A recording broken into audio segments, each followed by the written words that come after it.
So thank you everybody for joining us today. My name's Jyoti. You've probably seen my name in all of the email correspondence. Again, I wanted to thank you for joining us, for taking the time out of your evening. We really appreciate it. And so I was just going to quickly go over some housekeeping, the agenda before I introduce Dr. Campeau and we get started. So just in terms of the agenda, Dr. Campeau will present for about 30 minutes, and then we'll leave the rest of the hour, so about another 30 minutes for Q&A. So in terms of the Q&A, be sure to add your questions in the Q&A box throughout the presentation. There's no need to wait until the end. We'll be making a note of all your questions, and then at the end we will, Dr. Campeau will do her best to get through as many as possible. Following the Q&A, we will then move into the live raffle. So just keep a note that you'll need to be there in order to claim your gift card if you're chosen. So be sure to stay on for that. And then after that, for anyone who's interested, Derek and I will hang on and answer any questions on the UTIs portfolio that you may have. Okay. All right. So I will now go ahead and introduce Dr. Campeau. So Dr. Lysanne Campeau is an associate professor of surgery at McGill University. She was recruited in 2013 at the Jewish General Hospital in Montreal in the Department of Urology and the Lady Davis Institute for her clinical research and expertise. In terms of her training and background, she completed her medical school and surgical residency in urology at McGill University in 2010. She then pursued her clinical and research interests in urinary dysfunction at Wake Forest Institute for Regenerative Medicine in North Carolina, where she obtained a PhD in physiology and pharmacology. She completed her clinical training at New York University in an accredited fellowship in women's pelvic medicine and reconstructive surgery. Dr. Campeau's specialties are neurogenic bladder disorders and urinary incontinence and pelvic reconstruction. She is very involved in the scientific community through her participation in organizations such as the International Continence Society, so ICS, as well as the Society of Urodynamics, Female Pelvic Medicine, and Urogenital Reconstruction, also known as SUFU. Dr. Campeau has also published over 65 peer-reviewed articles and serves as a reviewer for several journals. With that being said, Dr. Campeau, we're very excited to have you here with us today, and I will pass it on to you. Good evening. Well, I'm very excited also to be here and to talk about this very interesting subject and really constantly evolving subject. So the objectives of the talk will be first to define and identify recurrent urinary tract infections in women. And really this talk is, as the title indicates, this talk is really geared for primary and specialized care of recurrent urinary tract infections in women. The second objectives will be to establish the proper workup and the treatment for recurrent urinary tract infection, and then to implement different prevention strategies of recurrent UTIs. The fourth objective will be to apply management principles for microbial use in recurrent UTI treatment, and to identify specialist referral indications for recurrent UTIs. So this is the outline. We'll go through several different definitions that I think are important really to master before continuing with the talk. And then we'll look at a little bit of the epidemiology, and then we'll really get into how to diagnose according to the guidelines. And then I think a topic which is important for most of us in primary care is when is it important to refer. We'll then dive into the treatment, prevention, and the proper antimicrobial stewardship for recurrent infections, urinary tract infections. So first off, some definitions. A urinary tract infection is, and that's something I often go over with patients, is the actual response, it's the inflammatory response of the urothelium to bacterial invasion that is usually associated with bacteriuria and pyuria. So the sole presence of bacteria in the urine is not a urinary tract infection. And this is something that's important also to convey to our patients and to educate them of what is an actual urinary tract infection. And it's also acute bacterial cystitis is another term that's often interchangeable with UTI. So what is bacteriuria? it's the presence of bacteria in the urine, which is normally free of bacteria. We always think of urine as being sterile. However, this is a concept that's also a dogma that's being contested over the last few years as we've developed tests that are much more sensitive and identify bacteria. But basically, bacteriuria could be asymptomatic or symptomatic. And pyuria is the presence of white blood cells in the urine. Now, for most of the talk, I'll be talking about uncomplicated urinary tract infections.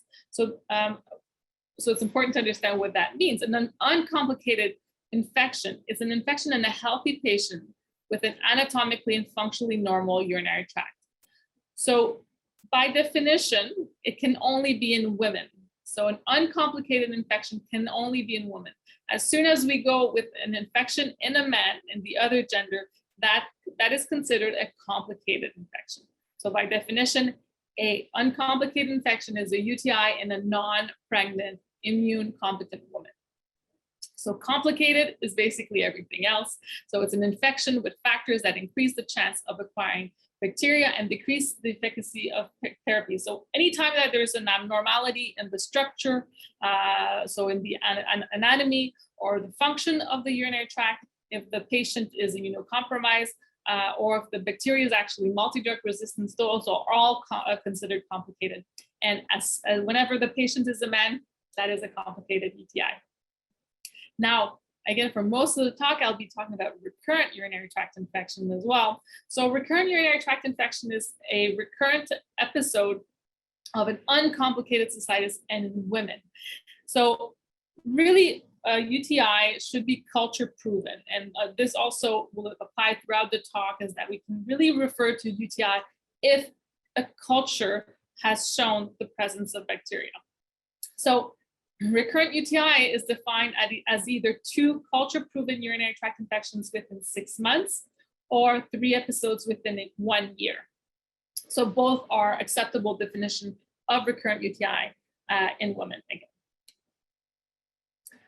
A few other definitions which apply less throughout the talk, but I think it's important for all of us to understand in recurrent UTIs is that there's a difference between a reinfection and bacterial persistence. So a reinfection is really, it's a new infection. So it could be, it's a recurrence of the infection it could be with a different organism, or it could be with the same organism. And we'll see throughout the talk that E. coli is really one of the most common offender, but it has to be more than 2 weeks after treatment, or at least with a sterile intervening culture. So you want to demonstrate that this is really a new infection and it's not a persistent bacteria present. It's uncommon in men, usually because there's abnormality within GU tract if it is present, but it's quite common in women. And this is why recurrent UTIs, so this recurrent UTIs by definition are actually reinfections. So they don't necessarily have a correctable cause. And so that's what makes them harder to manage. So bacterial persistence is actually the same bacteria that's cultured within 2 weeks after initiating sensitivity adjusted therapy. So you've treated the bacteria properly with the proper antibiotics. However, it remains present in the urine within 2 weeks after starting it. So it has to be the same organism, a short interval, and can oftentimes be the result of nidus. So now let's look at some stats and some epidemiology. So urinary tract infection is extremely common in women. And really, if we look at the prevalence, if you were to take a snapshot, you would ask all the women over 65 years of age, 20% of women over the age of 65 would be having a urinary tract infection. In the overall population, it decreases down to 11%. So there is an increase in prevalence in women as they get older after menopause. The vast majority of women will have at least one urinary tract infection in their life. And if you were to ask any given woman over the last year, have you had an infection? And about 10% of women between the age of 65 and 85 would have reported having a UTI within the past 12 months. And then in women that are 85 and older, that increase is actually up to 30%. So extremely common. A lot of, if you look at health economics, a lot of money is spent to treat this problem, which the majority of the time is not life-threatening, but has a significant impact on patients' life and quality of life. After the first episode of urinary tract infection, about 30% of women will have a confirmed recurrence within the next 6 months. And about 3% will have a second recurrence within the same period of time, so over the next 6 months. So recurrent infection, very common within the women population. So now we'll talk about a clinical case. So we have Mrs. A.H. Audrey, who's a 36-year-old woman. She's had 2 pregnancies, 2 deliveries, normal vaginal birth without complications. She's currently on a LES as an oral contraceptive pill. She's not considering any future pregnancies. She's allergic to penicillin and really has no significant past medical history. So she presents with an acute episode of dysuria, burning upon urination, some suprapubic pain as well, and an increase in urinary frequency and urgency in the last 24 hours. She denies having any blood in the urine, and she's noticed that this was triggered by a recent sexual activity. She also comments that this is the 3rd episode of the same symptoms that of a UTI, actually culture proven in the last year. So some of this, so when I see a patient, some of the symptoms that I want to elicit really, I want to understand, are they having any kind of lower urinary tract symptoms in between infections, or is it only with infections? I want to know the triggers. I want to know a little bit more about the triggers. So sexual activity is a very common trigger, but some women report that significant physical exertion can also be a trigger. Some women with some problems with diarrhea can be triggers. So I try to identify certain triggers to identify and to be able to address them. So I asked about the recent use of antibiotics. So if they've had any kind of resistance to certain antibiotics, allergies and sensitivity. I ask about vaginal discharge, menopausal status. Contraceptive method is also very important. And also here, this lady is has a fairly straightforward past medical history, but the details of any kind of prior urinary tract or pelvic surgery should be obtained, as well as travel history should be obtained. So you really dive into the genitourinary symptoms, as well as I mentioned, in between urinary tract infection, as this can be very helpful. And I ask about if there's any kind of symptoms of pelvic organ prolapse or signs of a possible fistula, like stools in the urine or seeing any kind of gas or bubbles in the urine. So again, this lady, fairly straightforward. So diagnosis, as we talked about, the usual diagnosis, the symptoms associated with the urinary tract, with an acute urinary tract infections are burning, acute onset of burning, increased urinary urgency and frequency, oftentimes can be associated with blood in the urine and a new or worsening incontinence. However, we know that in an older woman, the symptoms can tend to be less specific and can be kind of just a general malaise. They can have lower abdominal pain, and so are not always as specific as they are in the younger population. The most common offender and most common uropathogen in the urine responsible for the vast majority of urinary tract infection is E. coli. So it's the one that's present about 75 to 95% of the time. And this is what's identified in urine culture. We usually recommend using a threshold of at least 10 to the 5th of CFUs per milliliters of bacteria in a clean catch midstream specimen. And so this is important. You can sometimes still use a lower threshold, which will be more than 10 to the 2 or 100 CFUs per milliliters if there's a single uropathogen, if symptomatically you have a very strong suspicion. I and all the guidelines also always recommend combining a urine culture with the urinalysis. because this can really help to determine if it is an infection or a contaminant. So here we see how E. coli in the urinary tract is mainly based on mannose sensitive mechanism. And we can see here how E. coli type 1 pili adhere to mannose structures on the uroepithelial cell surface. And so how this leads to localized infection.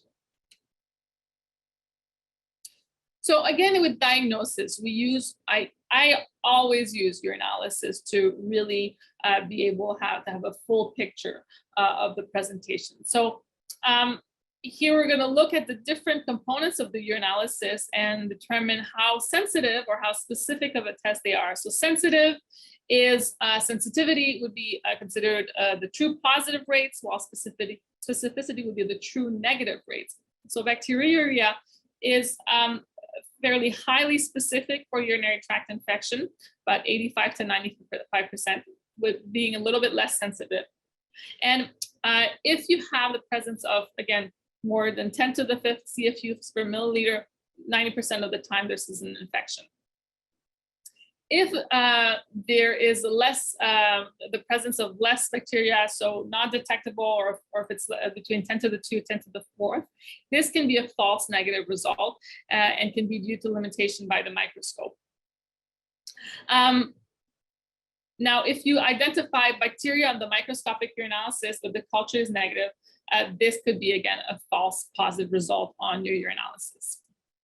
The presence of nitrites on urinalysis is also very specific for urinary tract infection, but a little bit less sensitive. Identifying white blood cells, not very specific, but highly sensitive. So really identifying true positive rates. Very good at identifying true positive rates. The presence of hematuria could be an inflammatory response. We often consider using a microscopic urinalysis if it's still present following treatment of the acute urinary tract infection. So here are some of the statements that were laid out in the AUA, combined AUA, CUA, and SUFU guidelines published in 2019. By Anger and all, and this was for the recurrent uncomplicated urinary tract infections in women. And so here they recommend that clinicians should use a complete patient history and perform a pelvic examination in women presented with recurrent UTIs. So a proper physical exam would involve an abdominal and detailed pelvic exam. You want to look for any kind of structural or functional abnormalities. You want to look for the pelvic support. You want to really identify the urethra. Is there any evidence of tenderness, possible diverticulum present, any other types of cyst or other enlarged infected cysts within the vagina. You want to look also at a focused exam of the pelvic area, looking for vaginitis, vaginal atrophy, or any kind of a dermatitis also present. And you want to examine the pelvic floor for tenderness, for trigger points. In some individual where you're suspecting any possible underlying neurological cause, a gross neurological assessment can be done. Now, doing a proper assessment of the post-void residual is not always mandatory. However, can definitely be involved, can be included in the physical exam, and particularly if you have some suspicion that this patient is not emptying properly, if there's any underlying neurologic disease, diabetes, or anterior vaginal wall prolapse. To make a diagnosis of recurrent infection, clinicians must document positive urine cultures associated with prior symptomatic episodes. So just doing a urinalysis and treating based on urinalysis should not be done. So urine culture should be done. If an initial urine specimen is suspect for contamination, then you may want to consider doing a catheterized specimen. So what are certain factors that can be considered or can be considered contaminant that the sample is actually contaminated? Well, if there's a count on the urine culture below 10 to the 5th CFUs, and if there's more or 2 organisms present, this could be indicative of a contamination. If on the urinalysis there's a presence of squamous epithelial cells that can also suggest a possible contaminant. If on the urine culture there's mixed growth, lactobacillus, or the presence of bacteria in an asymptomatic patient, again, that can be a hint that this is a contaminated sample, and therefore obtaining a catheterized specimen could be useful. Now, should we do a cystoscopy or imaging on all these patients that come with recurrent infection? No. It should not be routinely obtained in the index patient. However, if the patient presents any symptoms that is outside of the index patients that make you suspect that there could be an anatomical contributing factor, then yes, these exams could be warranted. Clinicians should obtain a urinalysis, a urine culture, and sensitivity for each symptomatic acute cystitis prior to initiating treatment in patients with recurrent UTIs. So I actually have a patient who tells me, oh, well, it's always the same. I've stopped doing urine culture because I know it's an infection. And I really stress the point with my patients that even though they know it's an infection, the bacteria changes over time. The bacteria doesn't necessarily just follow the usual track. So it's important to do a culture. So in a lot of these patients who are very can really be good candidate for self-start therapy, I will recommend that they send a urinalysis and urine culture before starting their self-start treatment in order to know exactly what is growing in their urine. So let's go back to our clinical case of Mrs. AH. So physical exam, as I described previously, completely normal. Urine culture showed E. coli more than 10 to the 5th. There was the sensitivity showed no resistance to any antibiotics. And urinalysis showed that it was positive for nitrites and leukocytes. So should we perform any of the investigations in this patient? And so really, no, she's had 3 culture proven infection, E. coli, no resistance, her exam is normal.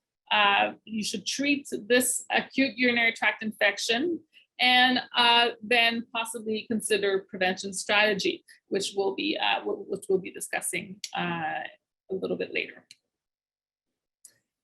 So this Mrs. AH is not necessarily a patient that you would be worried. This is not a patient you would absolutely need to refer or perform any added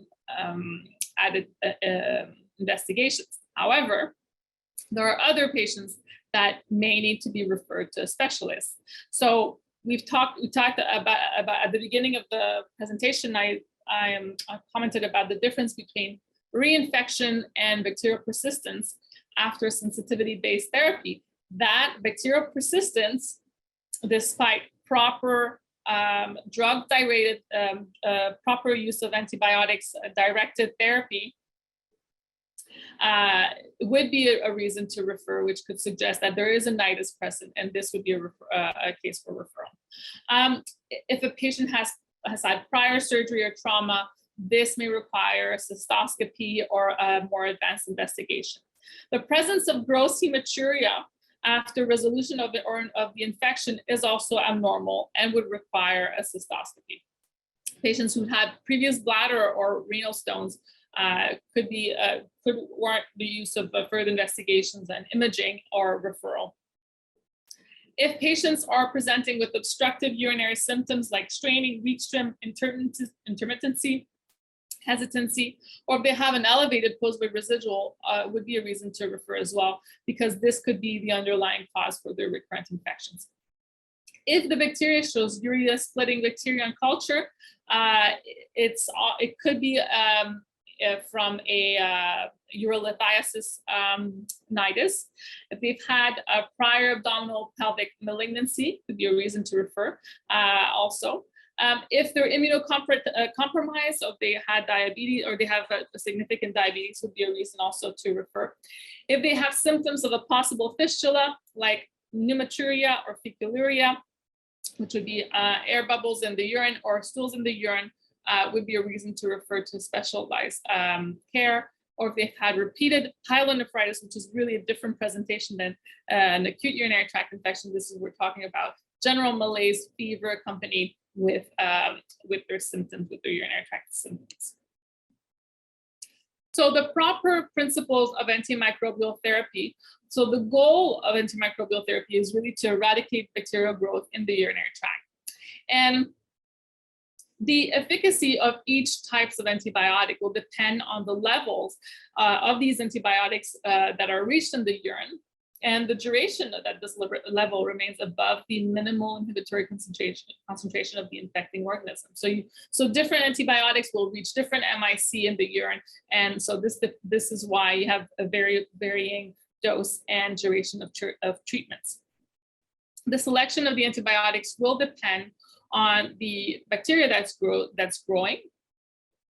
And really for urinary tract infection, it's primarily important that the antibiotic remains in the urine, while for more generalized urosepsis, bacteremia, pyelonephritis, blood levels are more important. And it's also important to consider the renal function in these patients before considering antibiotic treatment.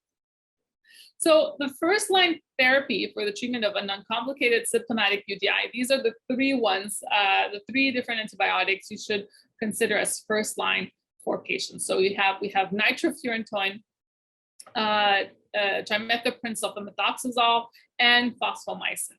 And these are used for a different duration. So nitrofurantoin is used for 5 days, while Septra or Bactrim, which is the trimethoprim and sulfamethoxazole, is used for 3 days, and fosfomycin is a single dose.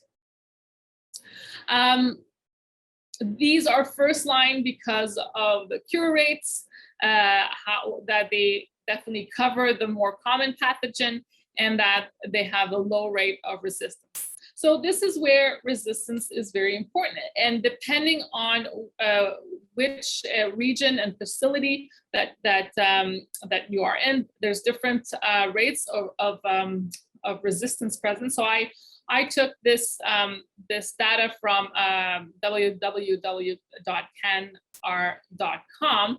This was for Quebec, and you could see that the susceptibility of E. coli, so this is particularly for E. coli, the susceptibility of E. coli to Septra was 72%, while for nitrofurantoin, it was 97%. So more resistance to trimethoprim and sulfa than to nitrofurantoin. And fosfomycin, I think, was not actually listed here at that time. So clinicians can offer patient-initiated treatment in patients who can also do self-start treatment while you're waiting for urine culture. So it's important to still get a urine cultures. Clinicians should use first-line therapy depending on the local antibiogram for the treatment of symptomatic UTIs in women. So those are fairly high, strong recommendations with a level evidence of grade B. Other statements that were listed in the guidelines for antibiotic treatment of an acute cystitis is that the antibiotics that you're using should really be for the shortest duration as possible, and really no longer than 7 days. And in patients that are suffering from infections and that their cultures show that there's resistance to all oral antibiotics, you can consider parenteral antibiotics, again, for as short of a course as possible. So again, stressing the point that for the treatment of an acute urinary tract infection, should always obtain a urinalysis in urine culture with sensitivities before starting antibiotics. And you should use the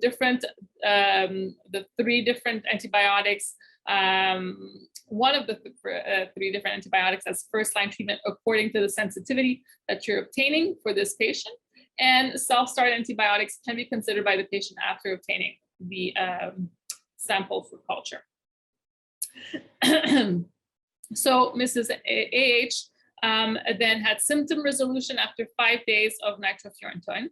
So what are prevention strategies? I just wanted to address one other point, is that oftentimes, and this often occurs in my patients, is that they take the proper antibiotics The antibiotic really shows that it's the right one to treat their infection. However, their symptoms can sometimes linger, and so they'll have persistent symptoms of dysuria or frequency and urgency after completing the antibiotics. And I think in these patients, which can happen fairly frequently, it's important to, first off, well, you can repeat a culture if you're worried, but it's important also to educate the patient that oftentimes the inflammatory response can stay longer than the actual bacteria. So even after eradicating the bacteria, the inflammatory response will not necessarily go away as quickly as the bacteria, so that it can persist. And so in these patients, you can recommend some anti-inflammatory medications or acetaminophen or ibuprofen that can help with their symptoms. However, a repeat urine culture could be warranted if the symptoms persist beyond 7 days. So what are the different prevention strategies we could consider for this patient? So there are different types of measures. We'll tackle conservative measures. We'll talk about antibiotics for the use of prevention, and we'll talk about another type of prevention, which is primarily with estrogen in the postmenopausal patients. So conservative measures will include a limited use of spermicide. Again, there's not a lot of evidence regarding that, but it's not harmful. Habits of urinating before or after sexual activity, again, no real evidence that it helps, but again, not really harmful. The use of probiotics, the studies are somewhat inclusive, and I'll discuss the use of different of other types of conservative measure or non-antibiotic products, such as cranberry products, for the prevention of urinary tract infection. In terms of prevention using antibiotics, there are different modality of antibiotic prophylaxis. There's either a continuous type of prophylactic antibiotic, or you can also use postcoital. In some patients who've identified a certain trigger, which is not necessarily sexual activity, but could be related to something else, oftentimes in this patient population, I will use antibiotic prophylaxis the day that they're having a possible trigger.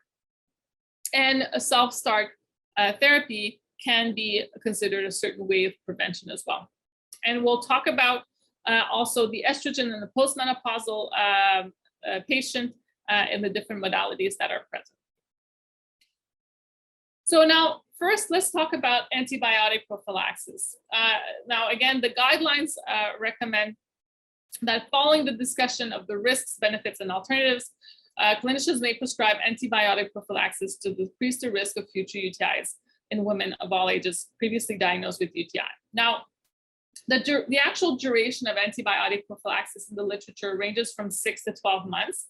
And there's a lot of evidence that after stopping the antibiotic prophylaxis, the actual frequency of UTI goes back to exactly the same as it was before starting antibiotic prophylaxis. So it's really not a good way on the long term to prevent recurrent urinary tract infections. And you can change it up. You can do 3 or 6 months with periodic assessment and monitoring in these patients. However, some women really will use continuous or postcoital prophylaxis for years and will maintain the benefit without adverse events. So, however, it should be considered that doing it for years is not really evidence-based. So these are the types of different modalities. And in some of my patients, really, well, first off, antibiotic prophylaxis is usually my last approach for prevention, but I'll base the antibiotic that I use on their previous sensitivities. So, but what we'll see oftentimes is that if they do develop a breakthrough infection on an antibiotic prophylaxis, oftentimes these breakthrough are actually resistant to the antibiotic that they've been using. So now let's talk about non-antibiotic prophylaxis. And so I've been referring to the guidelines that was published in 2019, but also just recently in 2022, in the last few months, there was an update on this guideline that was published and that looked at the more recent evidence for prevention methods.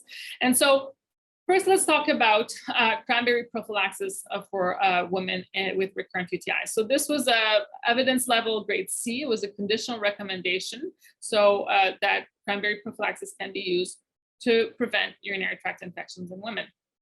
So it can be used in oral juice. However, it's often high in sugar, or there's different tablet formulation. It can be either a cranberry fruit powder, or it could be a standardized formulation of 36 milligrams of proanthocyanidins.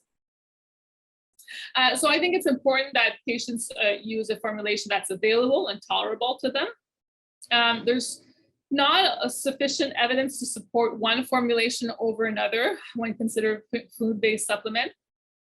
However, it's important to note to patients that there's very little risk to using cranberry supplements, and that if they're actually part of the patients that had a benefit, well, that could be quite life-changing for them.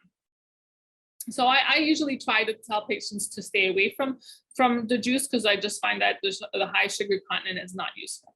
So I find that if you're using a cranberry and you're really spending the money on these supplements, since we know that there's a fairly low risk, why not spend the money on a formulation that you know has a proper amount of proanthocyanidins? So the standardized formulation tend to offer that. So on this, on the update that was published just recently, there wasn't any significant change from their initial guidelines. However, they did identify one study that looked at high-dose cranberry pills along with lactobacillus and vitamin A, and that group had significantly less UTI recurrence. I think it was 9% versus 33%. So a pretty drastic difference with the use of cranberry prophylaxis. So how do proanthocyanidins actually work? So there are molecules that are similar in shape to mannose and sensitive glycolipids receptors in the urinary tract wall. So if you remember from the slide where I talked about how E. coli binds to the urinary tract, well, this is where these mannose receptor are important. So the PACs will adhere to the fimbria, the bacterial fimbria here, located on the bacteria, and will prevent bacterial adhesion to the urothelium. And so this is how we believe that PACs will reduce bacterial adhesions to the urinary tract. So they have this anti-adhesion effect on a variety of different bacteria. So they prevent the bacteria from sticking to the urothelium. So the cranberry PACs have different lengths of polyphenolic flavanols, but overall their goal is for an anti-adhesion molecule. So this slide shows you the different, it compares the different cranberry products and how they have a different amount of PACs. So when you actually measure them, so if you look at a 500 milligram of cranberry extract and you're studying how much PACs is present, so it's quite variable. So if you look at Utiva here in the first column, this has the highest concentration of PACs compared to other labels. So it's much higher than other standard cranberry products, where you see that the counts are so low that you can barely measure it in some of these brands. So in this case, the lower the number, the better, and some even show no effect on bacteria at all. So the anti-adhesion score, very low. So this is the lower the score for the anti-adhesion score, that means it really does not adhere. While some of these other standards, you see that it really has no effect on the anti-adhesion scores because they have a very low amount of PACs measured in these brands. Okay, so other types of prophylaxis, well, you have other non-antibiotic, so other types of prophylaxis just are non-antibiotic based. There was some studies that have shown that increase the water intake by 1.5 to 2 liters really had could decrease the rates of recurrent infections in women. And this study was actually done in premenopausal women. There are some studies that have looked at lactobacillus probiotic. Again, the studies are somewhat inconclusive. There's other supplements that have been studied, and one of them is D-mannose. And so D-mannose is one of the 9 monosaccharides, and it's commonly found in animal glycans or other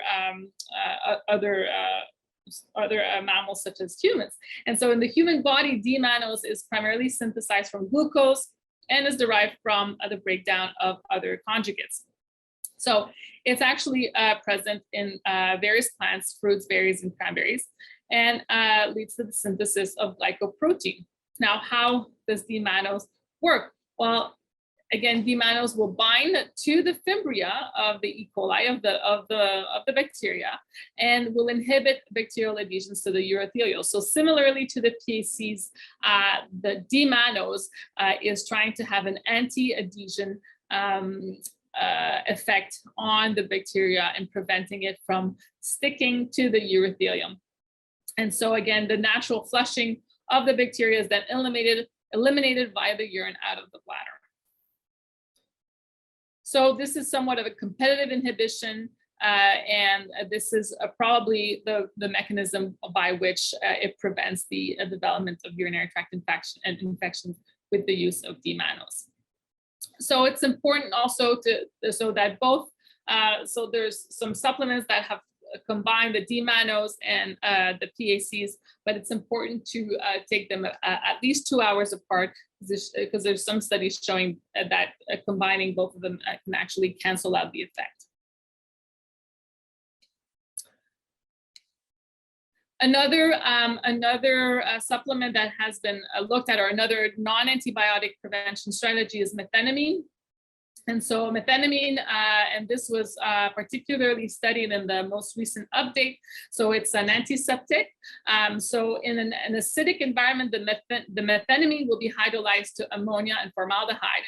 You can think that formaldehyde is not necessarily a good thing to have in your urine, but when you're taking the salt, so this formaldehyde will be primarily concentrated in your urine.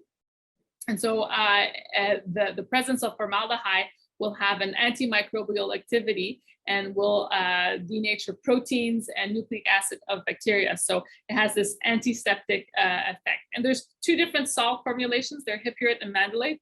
And actually in the recent update that I mentioned that was just published a few months ago, there was a study that showed there was no difference between the use of prophylactic antibiotic or methenamine for prevention. So it seemed to be somewhat similar to the use of antibiotic, while avoiding the resistance associated with antibiotic prophylaxis. Dr. Campeau, sorry, just wanted to cut in here. Let's wrap up in a few minutes just so we can leave time for questions. Okay, I'll wrap up fairly quickly. So estrogen is definitely something I want to stress for the use. It's really important in the use for the prevention of recurrent UTIs in women that are both peri and postmenopausal. This is one of the methods that we have the highest, actually very good evidence. There's different modalities. There's vaginal tablets, there's vaginal creams and vaginal rings, and you can find this in the guideline. A very important way to prevent recurrent infections in women that are peri or postmenopausal. And how does it work? Well, it alkalinizes the vaginal fluid. Sorry, normally in postmenopausal, we'll see alkalinization of the fluid, which actually promotes adherence of bacteria to the urothelium. So with the use of estrogen, this acidifies and prevents bacteria by increasing colonization with lactobacillus. So I'll skip over that. But basically, also it's important to reassure your patients that the use of vaginal estrogen therapy has not been shown to increase the risk of cancer recurrence, even in patients who have a personal history of breast cancer. So it should be considered as a prevention method for really all women. So there also been some systematic review that low-dose vaginal estrogen does not increase the risk of endometrial hyperplasia as long as it's used without a concomitant progestogen. So I mentioned antimicrobial stewardship. It's important to obtain cultures before each episode and to reduce the use of inappropriate treatment, really to tailor each treatment for according to the sensitivities and to the shortest effective duration. And to use the antibiotic that has the least impact on normal vaginal and fecal flora. So let's go back to Mrs. AH. She starts PACs, increases her water fluid intake. She considers self-start treatment, and when you see her 6 months after, she hasn't had a urinary tract infection. So to wrap up, these are a few of the take-home points I wanted to mention. So uncomplicated recurrent UTIs are 2 symptomatic infections in a woman in 6 months, or 3 urinary tract infections in 1 year that are all culture proven. The treatment should be guided by the sensitivity profile of the urine culture with first line options, which would be nitrofurantoin, trimethoprim sulfamethoxazole, or fosfomycin, according to the principles of antimicrobial stewardship. There are many different prevention strategies that include non-antibiotic options, which really should be your first line, such as cranberry PAC supplement, vaginal estrogens, or you can also consider some antibiotic regimens such as low dose or postcoital. And referral to a specialist should be considered in the context of bacterial persistence or concerns for any other possible diagnosis or complicating factors. Thank you very much.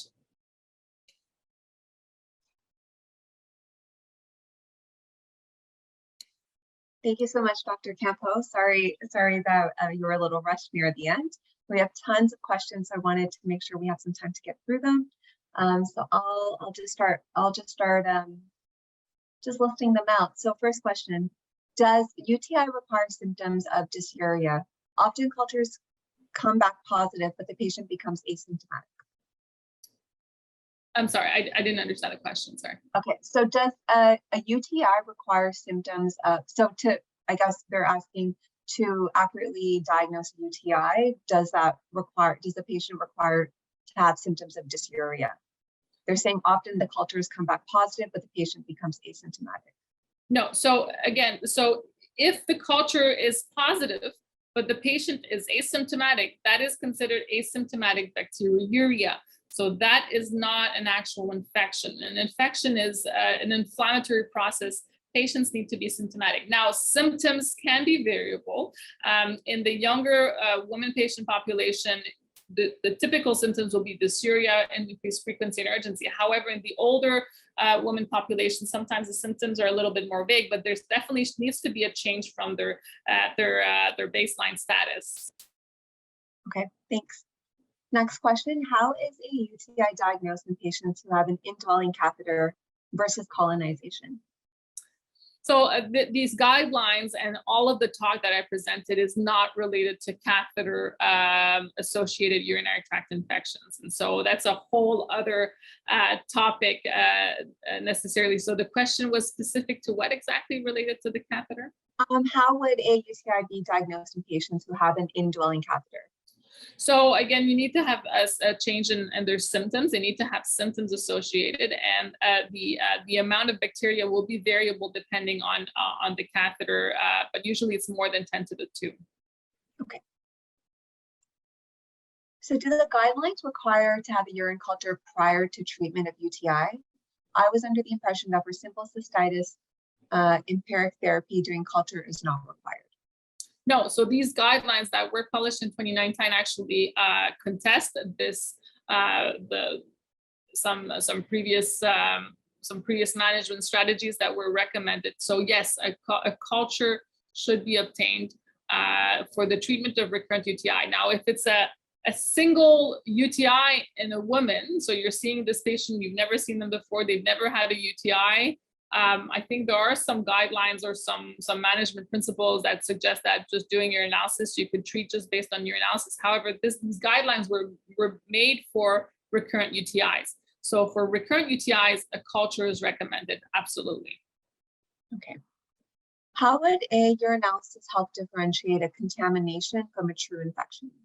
So the urinalysis, if you see the presence of squamous cells, that suggests contamination. If on the urinalysis there is a presence of leukocytes, hematuria, bacteriuria, and nitrites, this actually goes against the possibility of a contaminant. However, if you have on your urine culture, you see more than 2 different pathogens. If you see mixed culture, a lot of lactobacillus, these are hints that there might be a contamination. Okay.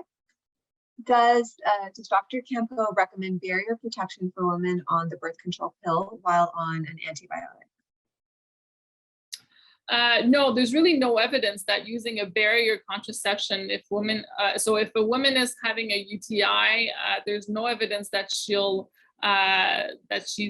this is not a sexually transmitted disease, so there's no evidence that she'll actually increase the likelihood of contaminating, or sorry, of infecting an individual that she's having sexual activity. Okay. Is a repeat urinalysis recommended post-UTI treatment if the patient had microscopic hematuria? So we don't, in women with uncomplicated UTIs, we don't recommend repeating urine culture after proper treatment. If they had if on the urinalysis at the time of the positive urine culture, they had microscopic urinalysis. If they had microscopic hematuria on the urinalysis at the time of the actual infection, it would be warranted to repeat another urinalysis as when they're actually symptom-free and that their infection's been treated. This is my practice as a urologist, and I think it would be good practice also for primary care physician to really rule out, but I would give it at least a good 2 to 4 weeks before repeating a urinalysis. Okay, and going back to the prior question on the birth control pill, I just got some clarification on what they actually meant. What they meant to ask was basically if the patient is on the birth control pill while taking antibiotics, should they use barrier protection to decrease the likelihood of them getting pregnant? Basically, will the antibiotic impact the effectiveness of the birth control pill? I don't believe that there's evidence that antibiotic will decrease the efficacy of oral contraceptive pill. Now, there's a lot of different OCPs that are available in the market. Some are extremely low dose treatments.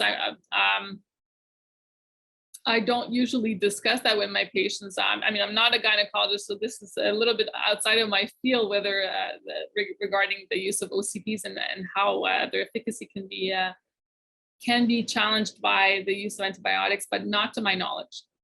Okay, thanks. What are your thoughts on Euroimmune? On Euroimmune, on the anti-vax, the vaccine for E. coli. Well, there's a lot of the evidence that are coming out. I think it's a very promising vaccine that will likely have a big impact on the management of our patients. So it's definitely something that I'm keeping my eye out as soon as we have approval and that we can use it in our patient population. I think it'll definitely be quite life-changing for a lot of our patients that are suffering with recurrent infections. Yes. Okay, thanks. What is I'll go here. In recurrent UTIs that are not E. coli, can prevention methods such as PAX, D-mannose, and methamine be used? Yeah, so even the non-E. coli infections, these methods of prevention have been shown to be useful. So they're not purely limited to E. coli. Okay. So a bit of a lengthy one here. I'm just going to read it out. I have a 90-year-old patient with dysuria for more than 1 year.